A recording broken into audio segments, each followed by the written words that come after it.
Astagfirullah, perempuan miskin ahli ibadah masuk neraka karena air wudhu.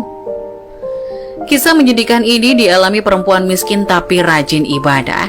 Kadang kita sebagai manusia sering fokus melihat hal-hal yang besar, padahal sesuatu yang sudah jelas tampak dan jelas hukumnya, pasti hukumannya juga jelas. Akan tetapi bagaimana dengan hal-hal kecil yang justru kita harus perhatikan? Terkadang hal-hal kecil ini justru yang akan menyesatkan.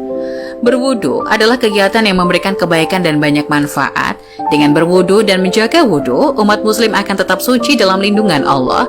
Lantas wudu seperti apa yang menjerumuskan umat muslim hingga ke neraka?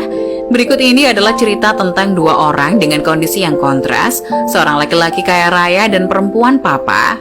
Dalam keseharian pun keduanya tampak begitu berbeda. Sang lelaki hidupnya padat oleh kesibukan duniawi, sementara wanita yang miskin itu justru menghabiskan waktunya untuk selalu beribadah.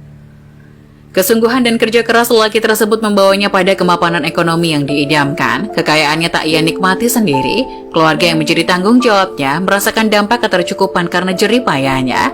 Lelaki ini memang sedang bekerja untuk kebutuhan rumah tangga dan pendidikan anak-anaknya perempuan seksi. Nasib lain dialami si perempuan miskin. Para tetangganya tak menemukan harta apapun di rumahnya, kecuali sebuah bejana dengan persediaan air wudhu di dalamnya. Iya, bagi wanita taat ini, air wudhu menjadi kekayaan yang membanggakan, meski hidup masih pas-pasan. Bukankah kesucian menjadikan ibadah kita lebih diterima dan hikmat, dan karenanya menjanjikan balasan yang jauh lebih agung dari sekedar kekayaan duniawi yang fana ini? Syekh Abdul Wahab Asy'arani dalam kitab Al-Minah Husaniyah mengisahkan suatu ketika ada seorang yang mengambil wudhu dari bejana milik perempuan itu. Melihat hal demikian, si perempuan berbisik dalam hati, kalau air itu habis, lalu bagaimana aku akan berwudu untuk menunaikan sembahyang sunnah nanti malam? Apa yang tampak secara lahir tak selalu menunjukkan keadaan sebenarnya. Diceritakan setelah meninggal dunia, keadaan keduanya jauh berbeda.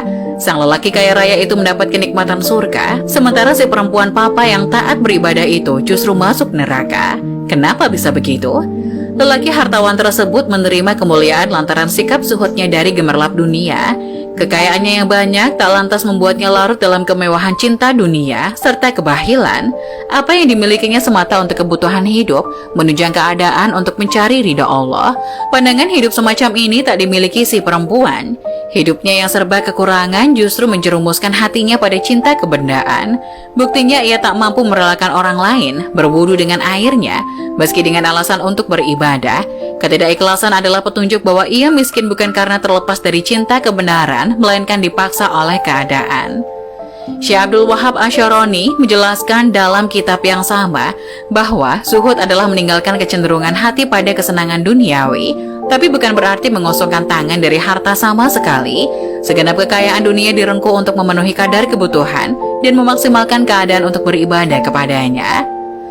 Nasihat ulama sufi ini juga berlaku kebalikannya. Untuk cinta dunia, seseorang tak mesti menjadi kaya raya terlebih dahulu, karena zuhud memang berurusan dengan hati, bukan secara langsung dengan alam bendawi. Maka kita harus benar-benar mampu menjaga hati ini dari kecondongan duniawi, agar kita tak sengsara di dunia juga di akhirat. Amin. Itulah kisah perempuan miskin ahli ibadah masuk neraka karena air wudhu. Semoga kisah tadi dapat memberikan hikmah dan manfaat untuk penonton semua.